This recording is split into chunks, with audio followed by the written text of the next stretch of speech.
Brought to you by Punjab National Bank, भरोसे का प्रतीक। पीएनबी का एमएसएमई आउटरीच प्रोग्राम होने वाला है, जहां मिलेगा व्यापार से जुड़े हर सवाल का जवाब। 13 फरवरी को अपने निकटतम पीएनबी शाखा जरूर आए। मंदिर में तहखाने के 7वें दरवाजे के पीछे खजाना है।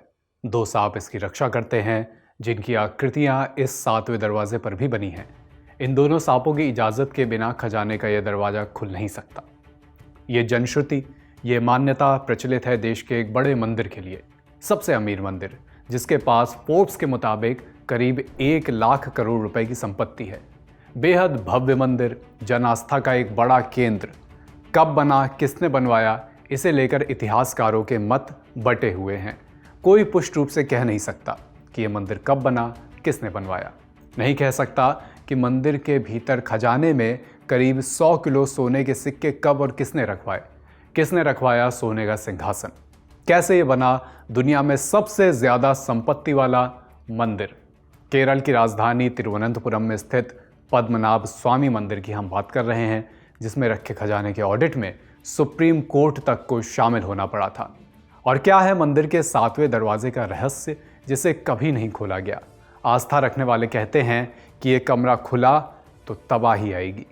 नमस्कार, मैं अभिषेक आज की तारीख में आपका स्वागत करता हूं, जहां बात करेंगे पद्मनाभ स्वामी के मंदिर की, मंदिर के खजाने की और तहखाने के 7वें दरवाजे की। पद्मनाभ स्वामी मंदिर भगवान विष्णु का मंदिर है। देश के प्रमुख वैष्णव मंदिरों में से ये एक है। वैष्णव मंदिर का मतलब क्या होता है? शैव और वैष्णव हिंदू धर्म के 2 प्रमुख संप्रदाय हैं। शैव धर्म में भगवान शिव को परमेश्वर माना जाता है, जबकि वैष्णव धर्म में भगवान विष्णु को। आगे बढ़ते हैं तो पद्मनाभ स्वामी मंदिर भारत में वैष्णववाद से जुड़े 108 मंदिरों में से एक है। मान्यता है कि इस स्थान पर सबसे पहले भगवान विष्णु की मूर्ति प्राप्त हुई थी, जिसके बाद उसी स्थान पर मंदिर का निर्माण कराया गया। मंदिर के समीप ही एक सरोवर है, जिसे पद्म तीर्थ कुलम कहा जाता है। मंदिर की भव्य बनावट की तस्वीरें इस समय आप अपनी स्क्रीन पर देख सकते हैं। ये मंदिर चेरा और द्रविड़ शैली की वास्तुकला का एक खूबसूरत मिश्रण है। चेरा मिजोरम की कला है, जबकि द्रविड़ दक्षिण भारत की कला है। इनके नाम आपने सुने होंगे। मंदिर का निर्माण किसने करवाया, इस बारे में जैसा कि हमने आपको बताया, कोई पुष्ट प्रमाण अब तक नहीं है। लेकिन मार्तंड वर्मा ने 1733 में इसका पुनर्निर्माण करवाया था, ये बात प्रामाणिक रूप से पता चलती है। मंदिर में 4 फीट ऊंची और 3 फीट चौड़ी सोने की मूर्ति है। महाविष्णु की ये मूर्ति हीरे और कीमती नगों से जड़ी थी। एक और चीज, सोने का ठोस सिंहासन जो 18 फीट की मूर्ति के लिए बनाया गया था। हजारों सोने की चेन, जिनमें से एक तो 18 फीट लंबी थी। सोने के सिक्कों के ढेर, जिनमें से कई प्राचीन रोमन साम्राज्य के थे, और यकीन मानिए ये बस हाथी की पूंछ भर है। इस मंदिर में मिले खजाने की कीमत 1 लाख करोड़ रुपए के करीब आकी गई है, पर यह तो महज सोने की कीमत थी। इन चीज़ों की सांस्कृतिक कीमत का अंदाज़ा लगाना भी मुश्किल है। जाहिर है सदियों पुराने रोमन साम्राज्य के सिक्कों, मुकुट और प्राचीन सिंहासन की कीमत इसमें इस्तेमाल किए गए सोने से कहीं ज़्यादा होगी। पद्मनाभ मंदिर से जुड़ी कुछ और रोचक बातें हैं, कुछ और रोचक मान्यताएं हैं, एक एक करके जानते हैं। मंदिर के निर्माण को लेकर संत विल्मा मंगलम स्वामियार से जुड़ी एक कहानी चलती है। वो हर दिन शालिग्राम की पूजा करते थे, ध्यान लगाते थे, लेकिन हर दिन एक बच्चा आकर उन्हें परेशान करता था। एक दिन संत ने बच्चे को पकड़ लिया, परिचय पूछा तो बच्चे ने कहा कि मैं भगवान विष्णु का अवतार हूँ, उनका रूप हूँ। अगर आप मेरा विराट रूप देखना चाहते हैं तो अनंत कोड़ू जंगल जाइए। संत स्वामियार ने इस जंगल का नाम पहले कभी सुना नहीं था, इसलिए वो बच्चे के पहने जेवरों की आवाज़ सुनकर आगे बढ़ने लगे। आगे उन्हें एक रोता हुआ बच्चा दिखा। वो अपनी माँ के साथ था। माँ उसे चुप करवा रही थी। जब बच्चा रोता ही रहता है तो माँ कहती है कि अगर चुप नहीं होगे तो तुम्हें अनंत कोड़ू के जंगल में छोड़ आऊँगी। संत स्वामियार ने यह बात सुनी। वो महिला के पास गए, जंगल का पता पूछा, आगे बढ़े। रास्ते में ही एक महुए का पेड़ पड़ा। संत वहाँ रुके ही थे कि विशाल महुए का पेड़ गिर पड़ा और भगवान विष्णु अनंतनाग पर शयन करते हुए प्रकट हुए। ये रूप बहुत ही विराट था, इसलिए स्वामी भगवान से छोटा रूप लेने के लिए कहने लगे, गुजारिश करने लगे। भगवान उनकी बात सुनते हैं। इस दिव्य दर्शन की इस बीच खबर पहुंचती है त्रावणकोर के महाराजा तक, और वो वहाँ एक मंदिर बनवाते हैं।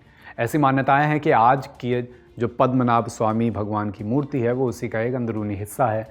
उसी गिरने वाले महुए के पेड़ से बनवाया गया था।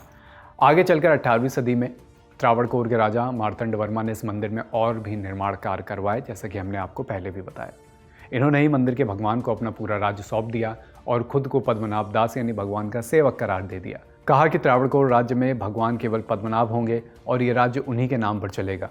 ये भी कहा कि उन्होंने ये शपथ ली थी कि अगर कोई मंदिर के खजाने को लूटने या फिर खुफिया दरवाजों को खोलने की कोशिश करेगा तो भयंकर आपदाएं आएंगी। खजाना जो गुप्त कमरों में रखा गया था, ऐसी मान्यता है। 1947 तक त्रावणकोर के राजाओं ने यहाँ शासन किया, मंदिर का कामकाज मैनेजमेंट संभाला। 2014 में मैनेजमेंट बदला। इसके बाद से ये काम एक ट्रस्ट के पास गया। इस ट्रस्ट का चेयरपर्सन शाही परिवार का ही कोई व्यक्ति रहता था। यह व्यवस्था अप्रैल 2014 तक चली, जब सुप्रीम कोर्ट ने कह दिया कि अब एक अंतरिम समिति बनाई जाए, जिला जज इसकी अध्यक्षता करें और नया फैसला आने तक ये समिति ही मंदिर का रखरखाव करेगी। नया फैसला कब और क्या आया, ये भी जान लेते हैं। मंदिर के रखरखाव और मैनेजमेंट का जिम्मा कौन संभालेगा, इसे लेकर भी विवाद रहा है राज्य सरकार और त्रावणकोर रॉयल फैमिली के बीच।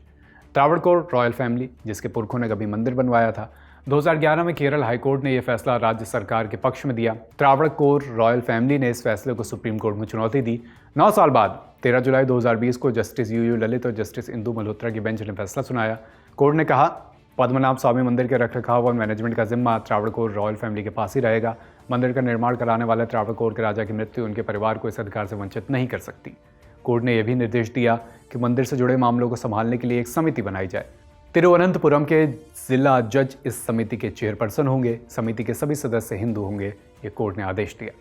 अब बात उस 7वें दरवाजे या वॉल्ट बी की, जहां से हमने अपनी बात आज शुरू की थी। जनश्रुतियों के मुताबिक त्रावणकोर के राजाओं ने आने वाले वर्षों में अपनी धन दौलत यहां मौजूद गुप्त कमरों में रखी। इस कमरे को मोटे पत्थरों से सील करवा दिया।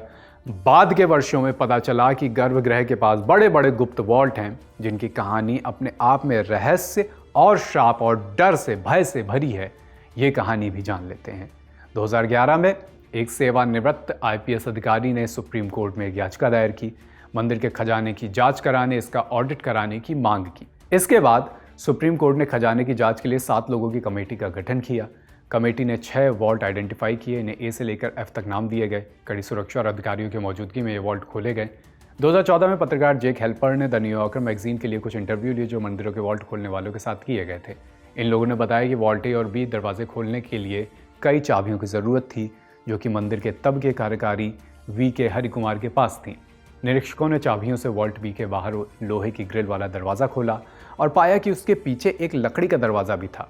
उस दरवाजे को भी खोला गया, लेकिन इसके पीछे एक और दरवाज़ा था लोहे का, जो कि जाम हो चुका था। इसलिए निरीक्षकों ने अपना ध्यान वॉल्ट A की तरफ दिया।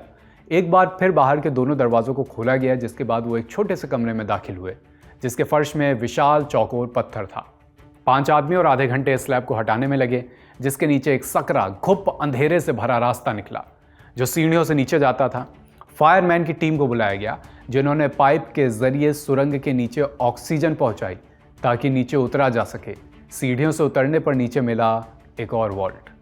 निरीक्षकों ने दरवाजे के पीछे के पत्थर को हटाया तो थोड़ी ही रोशनी वॉल्ट तक पहुंच पा रही थी, पर इतनी ही रोशनी में कमरे में मौजूद हीरे और नगीने अमावस की रात में किसी तारे की तरह चमक रहे थे। वास्तव में तो ये लकड़ी के बक्सों में रखे थे, लेकिन समय के साथ लकड़ी धूल में बदल गई और निरीक्षकों को जब खजाना मिला तो वो ज़मीन पर पड़ा था। धीरे धीरे और वॉल्ट्स के दरवाजे खोले गए, सिवाय एक वॉल्ट के, वॉल्ट B। वॉल्ट B, जिसके दरवाजे पर 2 बड़े विशाल नाग बने थे। इसे पूरी तरह ना खोलने के पीछे कई वजह हैं, कई मान्यताएं हैं।